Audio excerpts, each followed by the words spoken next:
Alright everyone, and welcome back to our MotoGP 15 career.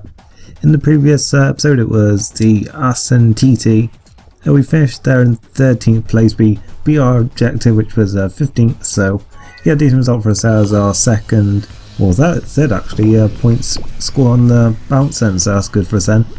Heading to the Dutch Grand Prix now, then at the Sachsenring, actually my favourite, well the track I'm best at on this kinda, so yeah, I'm certainly hoping that we can get a good result here today then, and yeah, certainly qualify higher at the grid, and yeah, convert that into a good result. So yeah, I'll get into this one with a lot of confidence, and obviously with 3 consecutive points finishes on the bounce as well to go off of as well then. So yeah, we're here now then at Sachsenring, and yeah, we're now going to go to qualifying. From the Sachsenring. Only a few minutes to go before we see the first bikes take to the track for the start of the qualifying session. Don't be fooled by the clear skies, the track is still wet. The situation's bound to change though, but only after the bikes have run around the track a fair bit and made a dry line. Well, that's throwing another spanner in the works then, and yeah, we've got another wet track to put with then, as we're coming out of the final corner then for our first flying lap in this session. When we come to line there, it's not actually too bad. I mean, well, with it being quite a short lap, the times are fairly bunched up anyway, but we're only well, we're within 2 seconds of our first time, which isn't bad.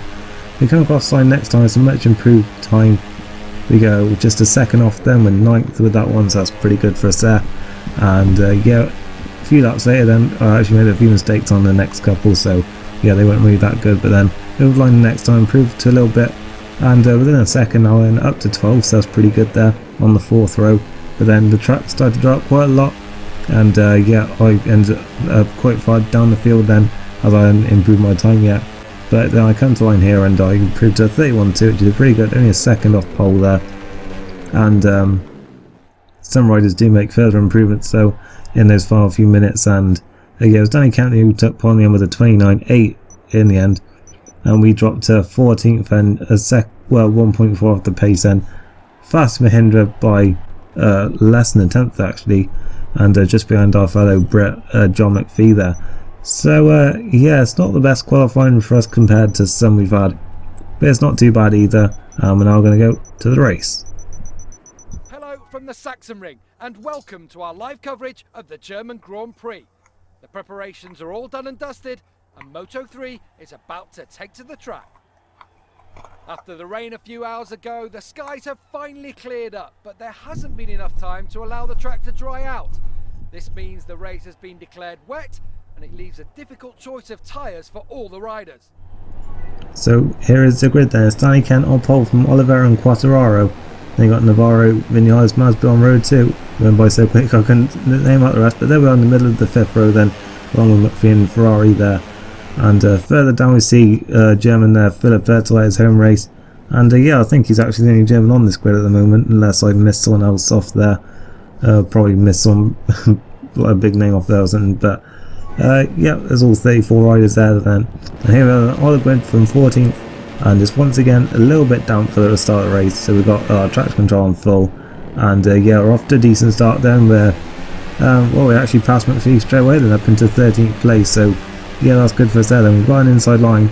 Are we going to try and take advantage into turn 1? Was a little bit of contact there with Binder, also the 2 teammates there, Locatelli and Bastianini, but it looks like we've actually passed both of them then, up to 10th place, so that's pretty good for us there. Bastianini is actually looking for a way back past us then into turn 3, I believe that is there, the right hander, and yeah, we just about hold on to it because we do have the inside line there then, but yeah, I've now got the inside line for these long series of left handers then, which always fun to ride. Even in these conditions you can always like push quite a bit with these, certainly on the Moto3 bike anyway, as we go down the hill then, and now going about to go under the bridge then, and we're only a quarter of a second behind Antonelli in front of us, but Bastianini's right on our tail then, so we start the climb up the hill now then, and it looks like someone's actually a little bit wide out there in front of us. Can we take advantage of that?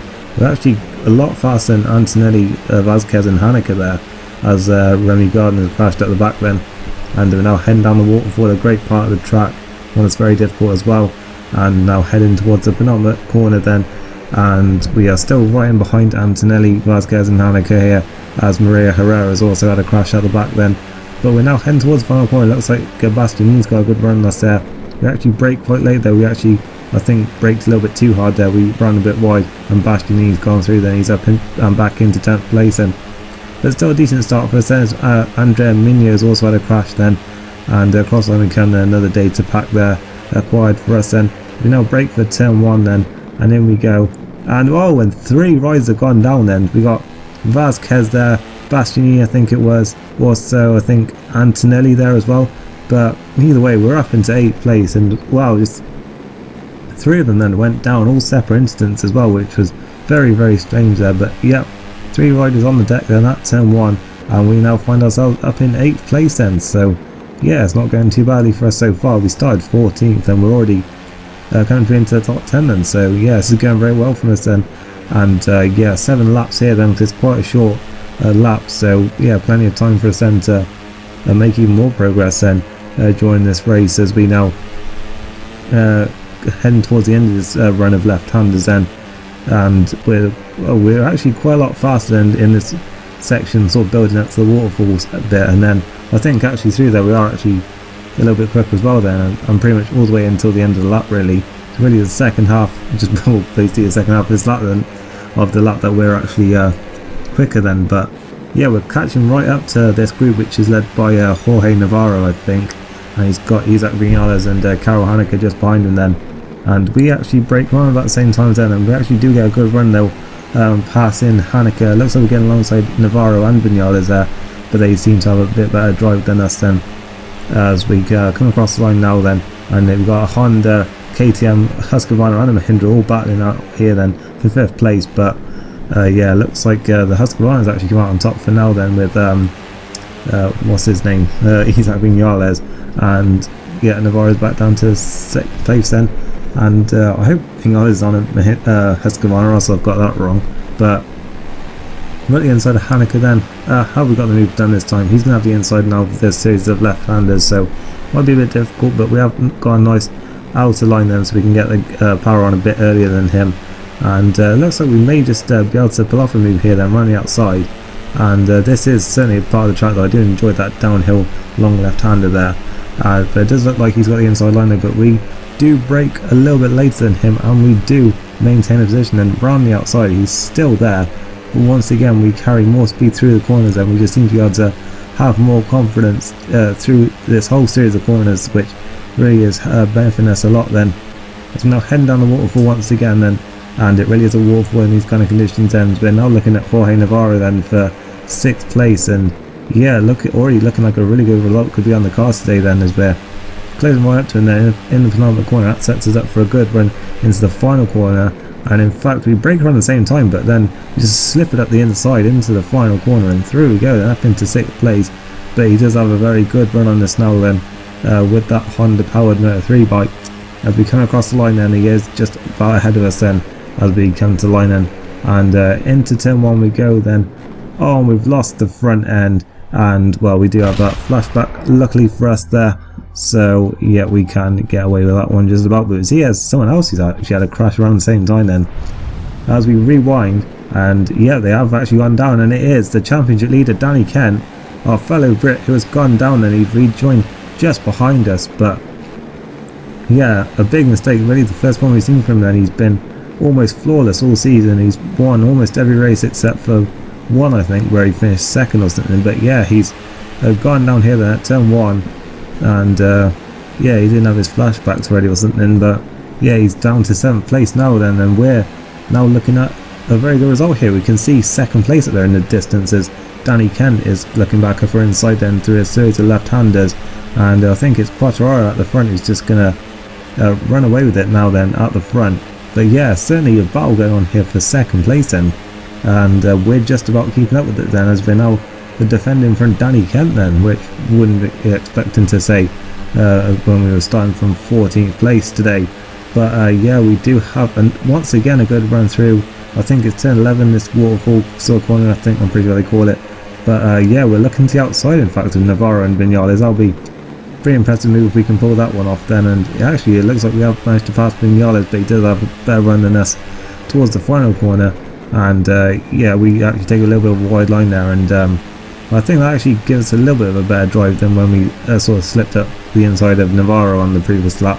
As Quartararo sets the fast lap of the race, then he's got a fairly comfortable lead now then at the front of the race, what with Danny Kent crashing then, and Vinales back up inside, and Danny Kent once again, we're going into turn 1 with far too much speed, and he's gone down once again for the second lap in a row. Would you believe it? Luckily we took a wide line there and we didn't get wiped out by him, as we chopped the nose of the Husqvarna off there, and he's actually fighting back on the inside for turn 3, and he goes back through then. But yeah, Danny Kent, 2 mistakes then already in this race, and both at turn 1 then. As we now have the inside line then for this series of left-handers, is that going to look a little bit better for us this time now then, as we're looking at Vinales once again. And we don't really want to get into too much of a battle here, because we really want to get after that group in front of us, because we do seem to have the pace to keep up with them then today. And we're at the inside then of what's his name, Vinales, and get back up into 5th place then, as he's fighting back again. But once again we carry a lot more speed through that left-hander. We do run quite wide, but we get away with it, and yeah, we're up into 5th place then. And can we chase down those 3 in front of us then? It's Navarro, not sure who else it is. It'll be Oliveira, and I'm not even sure who else the other one would be. It will come to me in a second, but yeah, still this would be definitely our best result so far then, in 5th place. And yeah, out the final corner we come then, and we're only going to be 2 laps to go then at the end of this one. And yeah, they come across line Quartararo from Oliveira, and there it is, Masbu. Forgot about him. I didn't actually think he'd be that high up, but yeah, it was him. Navarro's 4th then, and we're in 5th, so yeah, this would still be the best result of our career so far then, if we can actually hold on to this one. But yeah, still got to get through 2 laps then, and with the conditions changing, the track's getting drier, we don't overheat these wet tyres too much then. So really is yet again another copy of, well, the previous race really, and sort of also that Moto3 race in Indianapolis sort of in real life. But yeah, not so much in this one, because of course not any pit stops to worry about in this. You just have to keep on going really, and luckily in this the wet tyres don't really lose too much grip once the track starts drying out, and you can actually continue to push quite a bit. As we're only half a second in behind Navarro, and we're heading to the part of the track where we're a lot quicker than the AI now then, so we should be closing right up to it now then for a good run into the final couple of corners. And once again we do get a very good drive down this hill, and now towards the penultimate point we could have a look here on the brakes. Are we close enough? Not quite, doesn't seem that way, but we do get a good run out the corner there, and looks like we may be able to attack as we head up towards the final corner here then. And we go to the outside this time, we brake quite late, and we're going to go around the outside here, and yeah, it looks like we've made the move stick then. But that Honda powered Moto3 bike is going to get a good run here then. It looks like he's going to be back ahead of us once again. He was just about in front of us then as we come across the line. And yeah, into turn 1 we go then. Navarro looks like he's actually going a bit deep there. Looked like he was leaving a few black lines there. I think we actually did too though. But yeah, he's been maintained place for now then. Looks like Oliveira's got 2nd place in the bag here, but it looks like there's still a battle here for a podium place then, with Masbu and Navarro. And well, what a result that'd be if we can get a podium here then. That'd be by far our best result then, because we've had a few decent points finishes in recent races, but none as good as what we're having today so far. As we're now looking at Navarro once again then, down this series of left-handers, and if we can get this move done as quickly as possible, then that puts us in a much better position there as we run wide. And yeah, that could be a bit of a problem for us then, because I really didn't want to have to worry about the run to line really, ideally, if I wanted to get on the podium today. But we are still very close to Navarro. We could actually slip up the inside of him here then as we head into the right-hander, and in fact that's exactly what we do, even a little bit of contact I think there as well. And we do go through them past Navarro into 4th place now. We've got 2 corners to see if we can pass Alexei Masbu. For the final podium pace, we dive at the inside into the penultimate corner, and we do nudge him out of the way there. He's going to have something to say about that then. He's looking to the inside. We brake very late though. Has that actually cost us there, or are we going to get a good run though on the outside line? He is still there. He's right on our back tyre. I will actually weave across a little bit to try and break the slipstream, but he's still got a very good run then to the line, and it actually looks like Masbu was just about ahead of us there. But as we look at the final results then, it was dead heat, and as we were in front before, we have been awarded the final place on the podium then. So that is our first podium in MotoGP then. It's come at the Moto3 German Grand Prix, and yes, Fabio Quartararo took the win then from Miguel Oliveira, and there we are in third place with Alexis Masbu and Jorge Navarro down there in fifth place. Danny Kent, the championship leader, only ninth today then, so Quartararo's had a chance to catch up to him a little bit today then with that result. And the next Mahindra, out of the point 10, Francesco Bagnaia down in 16th place. So yeah, we were certainly the best of the Mahindras once again then today, with Efren Vasquez down there in 17th place, so not a good day for him at all. And yeah, all the riders making it to the finish then, despite there have been a fair few crashes then throughout this race, certainly near the start of the race.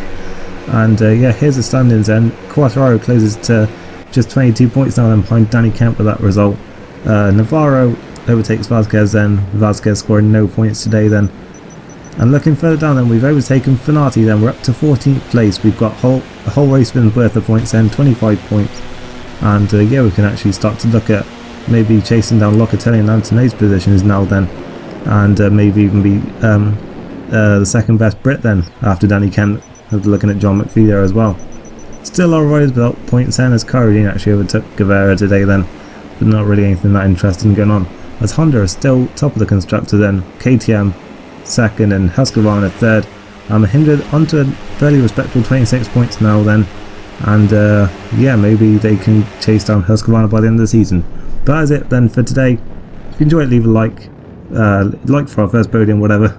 And see you next time then for, I believe it is, the Indianapolis Grand Prix. So thank you for watching, and goodbye. His third place today is a great result for him and the team, and it could be a good sign of things to come in the next races.